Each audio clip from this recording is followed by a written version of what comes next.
Të nderuar miq, përshëndes. 21 maj, çoni luftoni për vendin tuaj, siç thot i madhi Bill O'Reilly këtu në SBA. Lajmi i beft që presidenti Biden vuan nga një kancer i avancuar i prostatës dhe metastazat kanë shkuar deri në kocka në bones, ka krijuar një keqardhje ndaj ish presidentit, por nga ana tjetër ka nxjerrë një enigmë të madhe. Kjo sëmundje e prostatit që të shkojë në shkallën agresive merr disa vite. Kontrollin e fundit vjetor si president, Biden e ka bërë në mars vitit 2024 dhe mjeku i tij, kolonel, ka thënë që çdo gjë shkon më së miri, pra nuk ka pasur asnjë shenjë për këtë lloj kanceri.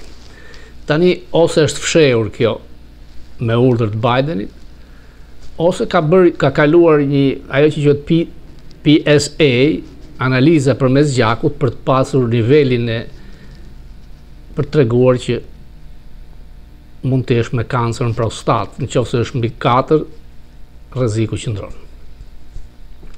Republikanët kanë thënë që duhet të hetohet mjeku i tij personal i shtëpisë bardh. Nuk është rastësi sepse sapo ka dalë një libër që nxjerr keq presidentin Biden, ka pasur një mbulim nga njerëzit rreth tij për gjendjen e tij mendore, gjendjen kognitive dhe kanë drejtuar të tjerët. Nuk ka një detyrim Bideni tani të thotë se çfarë probleme shëndetësore ka. Kur ka qenë president, e ka pasur këtë detyrim. Por në Shqipëri. Në pritjen servile që Rama bën me wokistët radikal të majtë BE-s, në qoftë se shikoni një pamje, ai mezi që ndron këmbë kur pret Macronin, me të cilin mbajnë duar të lidhura diçka që nuk shkon me traditën tonë, pra duket që ka një dhimbje të madhe nga kolona.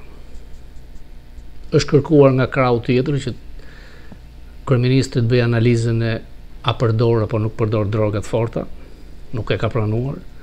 A duhet kemi në Shqipëri, siç ka këtu, vizita vjetore dhe njerëzit dinë se kush i drejton, apo do të vazhdojnë me fshehje, enigmash, edhe pse Rama sa herë që vjen në Manhattan, e ka thënë është fotografuar në një klinikë në Manhattan që shkon rregullisht, vizitohet. I uroj të mos ketë problem shëndetësor, siç ka për shembull vllai i biznesit i tij Kushnerit, edhe ai i cili është me kancer, dhe ndaj jo më kot e pa të deklaruar që nuk vjen, nuk i shkon Ramës në takimin e BE-s. Sekretari Rubio ka pasur hearing në Senat dhe hearing në Kongres. Rubio ka qenë i njohur si senator që ka mbështetur djathtën, por duke punuar për presidentin Trump, ai është bërë si një zëdhënës i magës dhe shumë ish kolegë senator e kanë sulmuar, por ai është përgjigjur me si stoik, do të them, edhe në Kongres.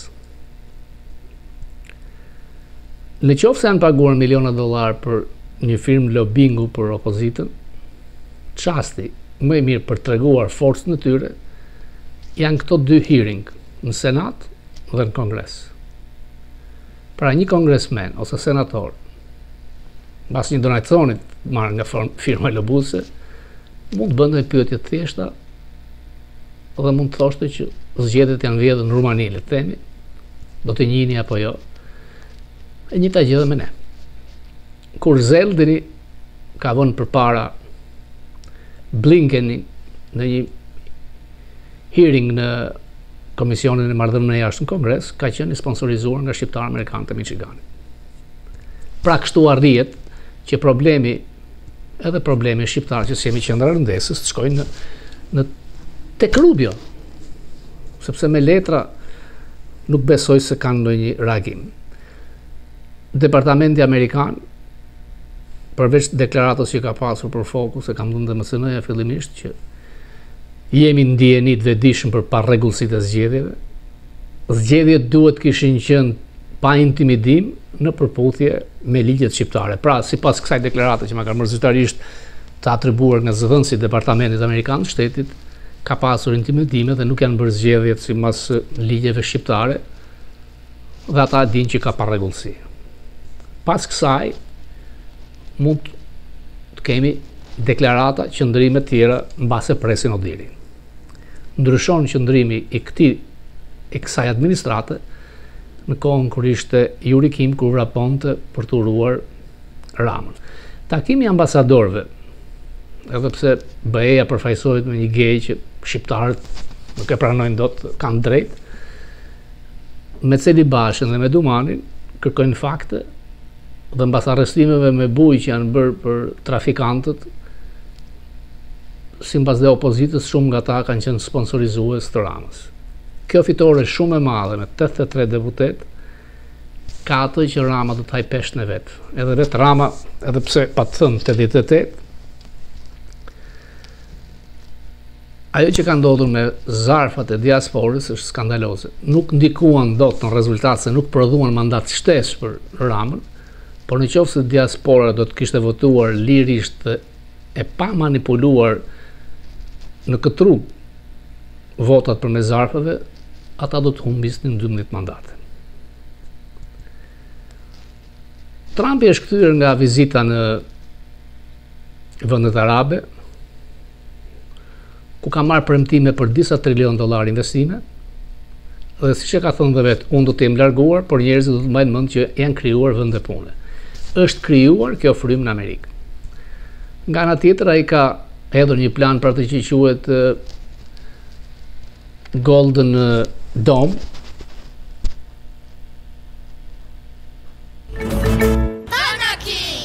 Kudo në Shqipëri.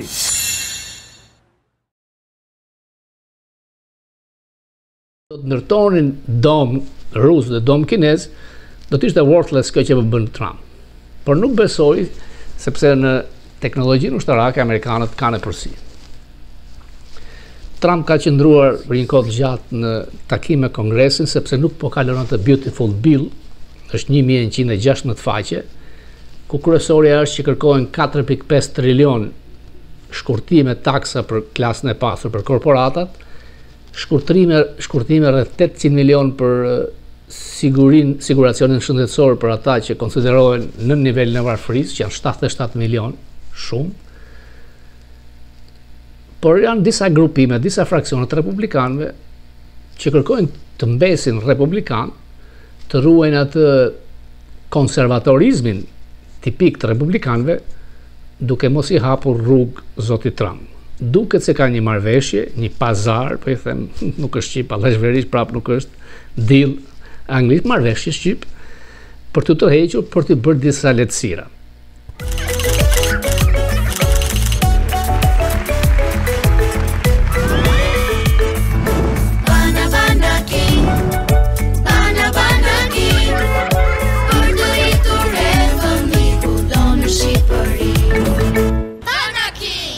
Aty ka shumë marrëveshje. Edhe presioni që të Trumpi, unë mund t'i kur dua, sepse kjo nuk është lufta ime, ai ka drejt.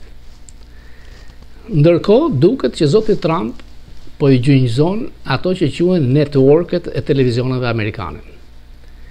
ABC, CBS, NBC janë networket kryesore, të cilët kanë pasur monopolin e lajmeve dhe disa emisioneve të shikuar me gazetar potencial shumë fuqishëm dikur. Kur unë kam ardhur këtu në shkollë, media ka qenë tërësisht ndryshme. Duke bërë pronë korporatave të mëdha, ka ndryshuar çdo gjë. Fillimisht Trump hodhi në gjyq ABC News, ku Stephanopoulos, më fal, ishte sekretari i shtypit i Clinton, i cili në fund e tradhoi greko-amerikan, në akuzën ndaj zotit Trump që u dënua për akuza avancimi seksual, ai tha për përdhunim. Çfarë nuk kishte dhënë në vendim, Trump e hodhi në gjyq, u bë një marrëveshje, ABC News pagoi $16 milion, $1 milion i pagoi vetë Stephanopoulos. CBS është një networkët janë të majtë. 60 Minutes është një nga emisionet më të shikuara, sot e ka të 7 deri në 8 milion, ka qenë 20 milion, por wokist i majtë, edhe pse janë profesionalistë. Në intervistën që bën me Kamala Harris gjatë fushtatës, u treguan të pandershëm, e montuan, futën duar në mënyrë të parregullt për të treguar atë sa më të mirë. Trump i ka hedhur në gjyq të kërkon $20 miliard. Nuk do të ngjas. përsëri do të bëhet një deal, një marrëveshje. Atëherë, pronarët të cilët duan ta shesin Paramount kërkon të bëjë një shkrirje me Skydance, në disa miliarda dollar, që të ndodhë kjo duhet firmos Trump, qeveria. Fillimisht sulmuan ashpër 60 Minutes, duke thënë që nuk do të shanim zotin Trump, do merrem me gjëra të tjera të lehta. Kjo bëri që producenti ekzekutiv, një nga ikonat e gazetarisë amerikane, dha dorëheqjen. Mbas trusnis tjetër, edhe presidentja CBS News, edhe ajo dha dorëheqjen, duket se do të ketë një marrëveshje, do të ketë një pagesë. NBC News e ka shkatruar MSNBC-n, të cilën e larguar janë gazetarë ultra radikal të majtë, pra Trump, thjesht një njeri i suksesshëm ndaj tyre. Problemi është që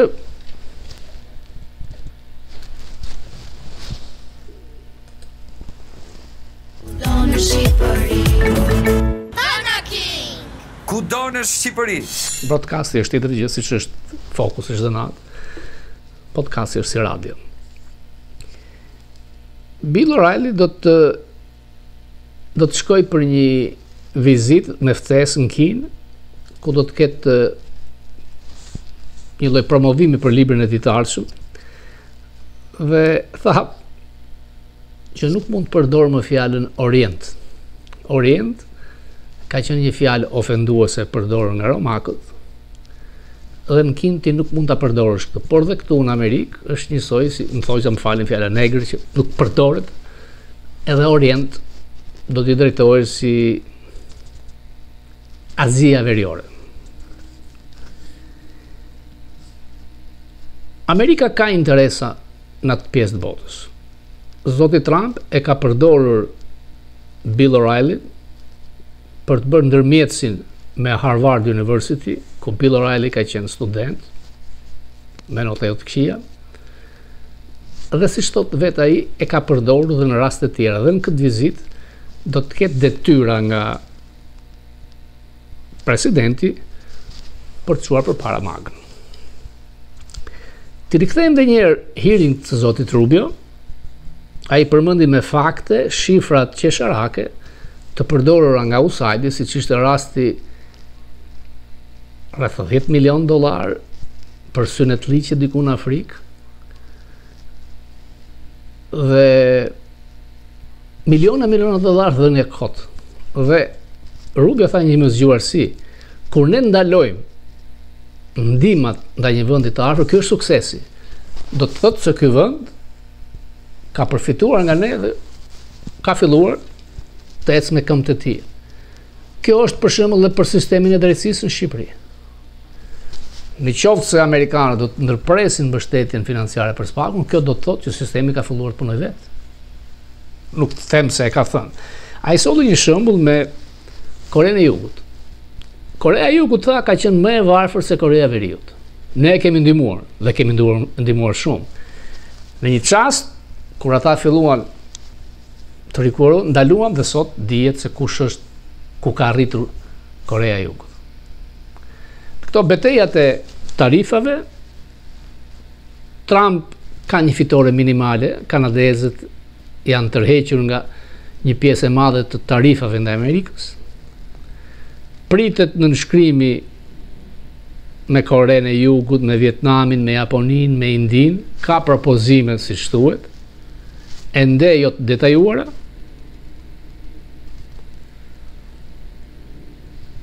Ndërkohë që kanë kursyer nga përmes Dodge-it rreth $170 miliard.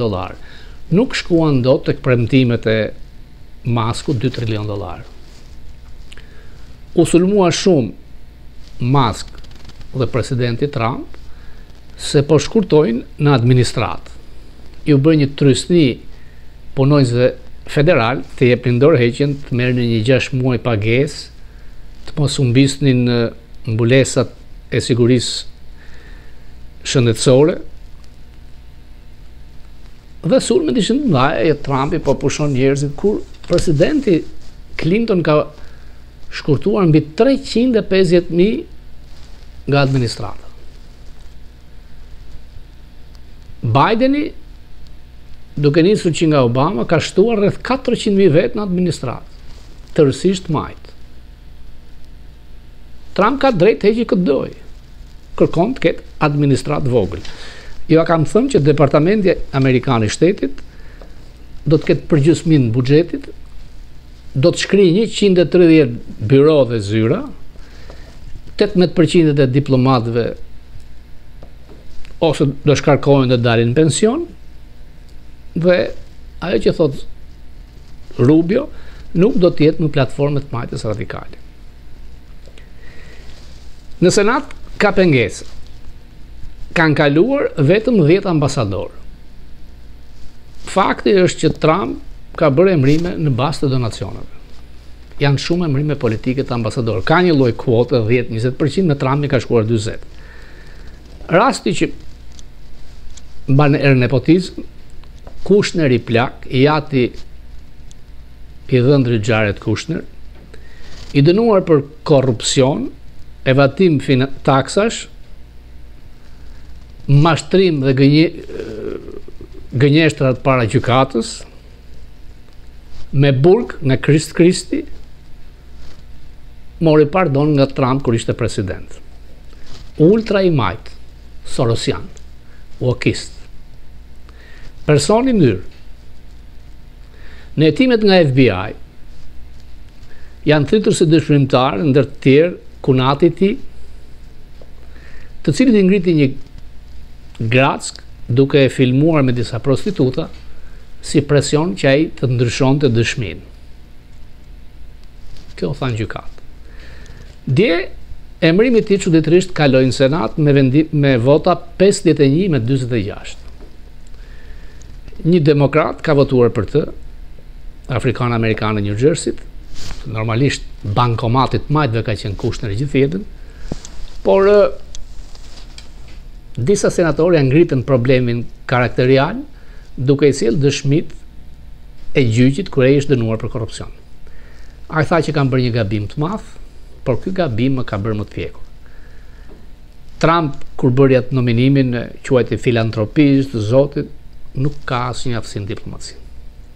Thjesht nepotizëm. Por më skandalos sipas medias dhe analistëve, si ambasadorit Bolton, është Witkoff, i dërguari special i Trump, disa herë takime me Putin, deklarata foshnjërore, qesharake, duke mbështetur Putin, dhe nuk ka arritur asgjë. Trump e do si njëri të besuar, pra anashkalon Rubion, edhe pse flet fjalë me superlativa për të. Dick Grenell, i cili vazhdon si magazinier i përkohshëm, drejtori Kennedy Center, por e ka dhe ofiqin si i dërguar special i presidentit, përsëri ka realizuar lirimin e një Amerikani të ndaluar e të arrestuar në vendet latine, por nuk ka marrë shumë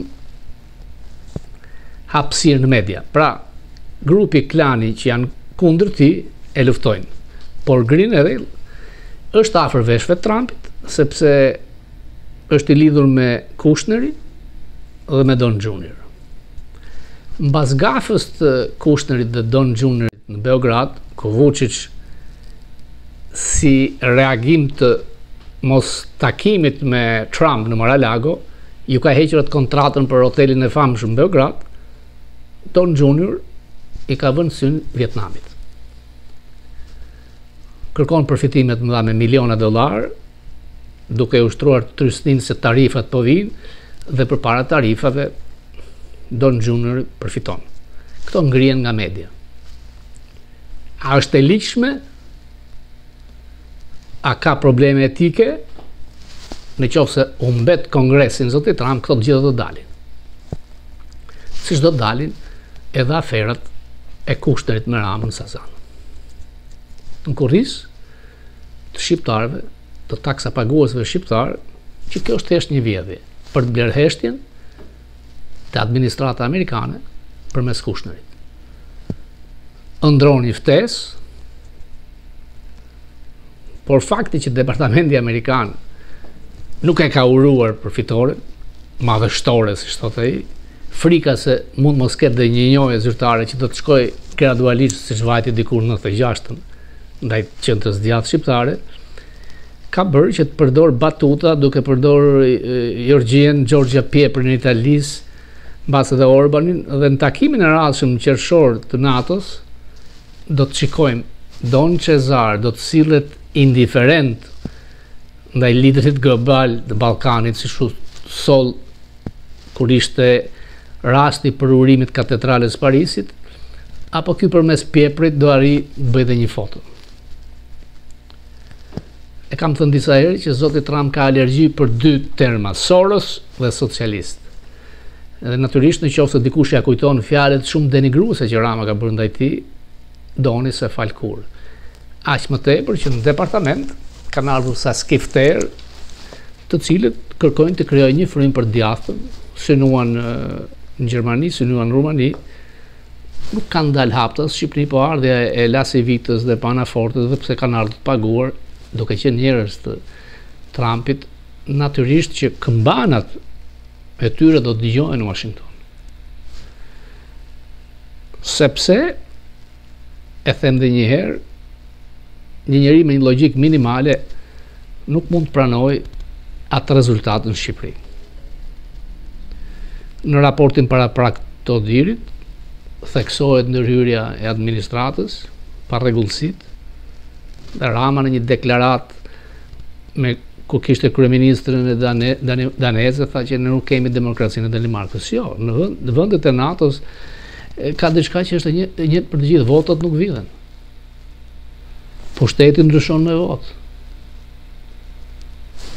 Dhe numri i deputetëve duhet të përfaqësoj votuesit. Kjo nuk ndodh në Shqipëri. Është toleruar nga administrata okiste e Bidenit. Këtë e di gjithkusht. Dhe ajo që disa media amerikane e cilësojnë si narkoshtet, merr ngjyrim me arrestimet e fundit, që me sa duket janë më shumë prej prokurorëve italianë se sa ata tanëve, sepse unë më duket e logjike pse të mos arrestoheshin përpara zgjedhjeve, kur ka 3 muaj që e dinin, sepse pa diskutim grupet kanë ndërhyrë në zgjedhjet shqiptare. Por përgjimi i telefonave të tyre, dosja e tyre do të nxjerrë shumë gjëra. Ndaj nuk qera si që përpara ambasadorëve shtritur Celibashi, ish ministri Ramës, Dumani, edhe pse e them edhe një herë, ambasadori i BE-s nuk përputhet në traditat tona, burri martuar me burr, pse bien te ne nuk e kuptoj, tregon që ka shumë gjëra të pasqaruara dhe ka ardhur një çast që nuk e shpëton as ai Gagarelli i Francës, as Piepri i Italisë, as ai katrori që me zjecën e Hungarisë. Pse e them këtë? Një nga problemet që Trumpi ka kundër Kinës, Meksikës dhe Kanadas është numri i vdekjeve që vjen nga fentanil. Janë 150.000 amerikanë që vdesin në vit nga fentanili. Fentanili prodhohet në Kinë, dërgohet nga kinezët, kartelet e drogës e fusin në Amerikë. Një pjesë futet dhe nga Kanadaja. Pra, këto 3 shtete janë përgjegjës për vrasjen, për vdekjen e 150.000 vetë. Unë nuk e kuptoj as Gagarelin e Parisit, as Pieprin e Italisë, as atë katrorin që me zjecën të Hungarisë, se si mund të mbështesin dikë ku sipas burimeve të CIA-s vendi ka 8 miliard nga drogat, pra shet vdekjen e trimeve në Evropë. Nuk e kuptojnë ata këtë, siç e kupton Trumpi këtu. Të luftosh me kartelet nuk është e lehtë. Porti i Durrësit ka qenë objekt prekosh i FBI-t, dhe Don Bongino, i cili është numri 2 i FBI-t, ka shkruar disa herë, pikërisht për Sinaloën, për këto organizata trafikantëve, duke përmendur Durrësin. Trump ka qenë i suksesshëm që ka mbyllur kufirin. Siç mund të thonë Gagarelli Parisit apo ajo Piepri Italisë që qeveria ka vepruar shumë mirë në Shqipëri, po lufton korrupsionin, por përsëri 8 miliardë drogë kalojnë, vinë, vdesin, se drogat vdes, doret. Nuk është e lehtë këtu, Trump e ka mbyllur kufirin, i suksesshëm. Numri të vdekurve nga fentanili nuk ka rënë.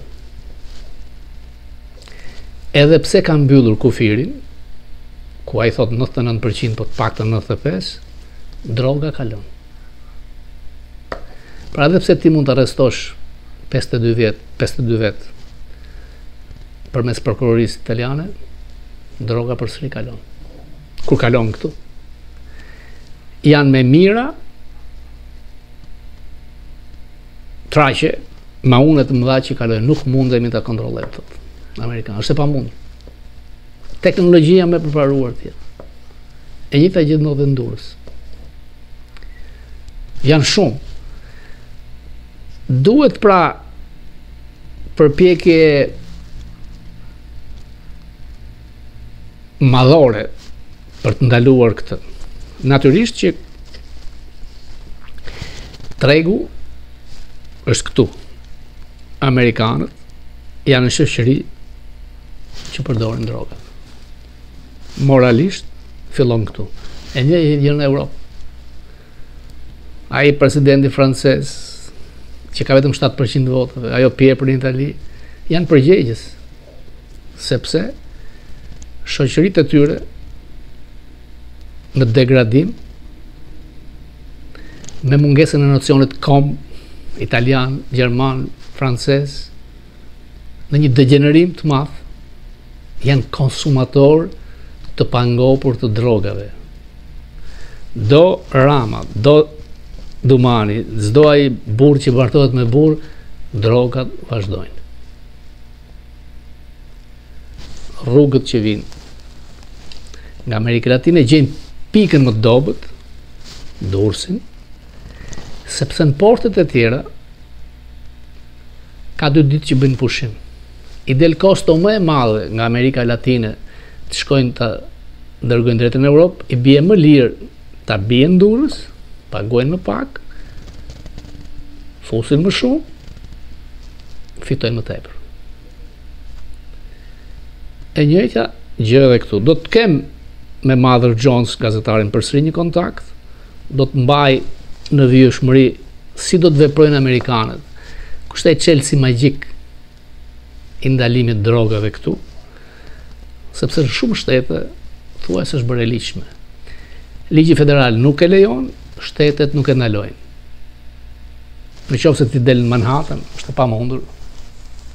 Qelbet, era, marijuana, shash. 94% e amerikanëve vuan nga sëmundjet kronike. 70% e brezit të rinj nuk kualifikohet për të shkuar ushtri. Kombi smur. S'ka qenë kështu. S'ka qenë as pak kështu. Njerëzit janë larguar nga besimi, nga feja.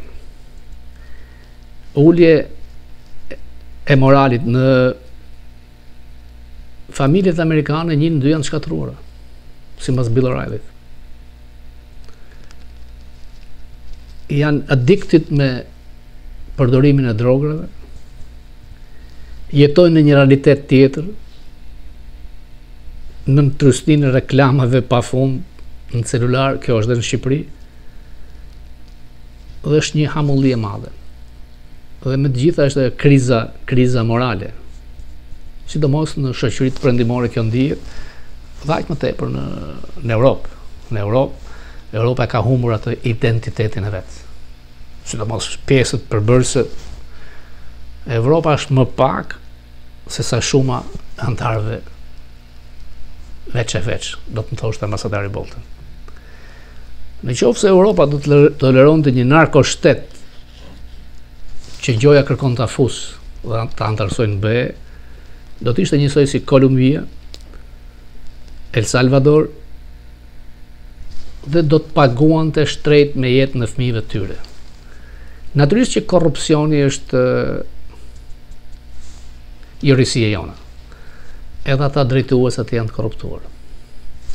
Mos i duket çudi ati presidentit francez që gjithmonë kanë qenë anti-shqiptar me ne. Sarkozia nuk është dënuar për akuza korrupsioni.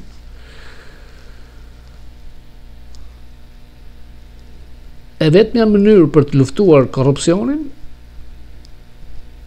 është që të vlerësosh votën e lirë për të cilë njerëz ndershëm. Çdo kom ka njerëz ndershëm.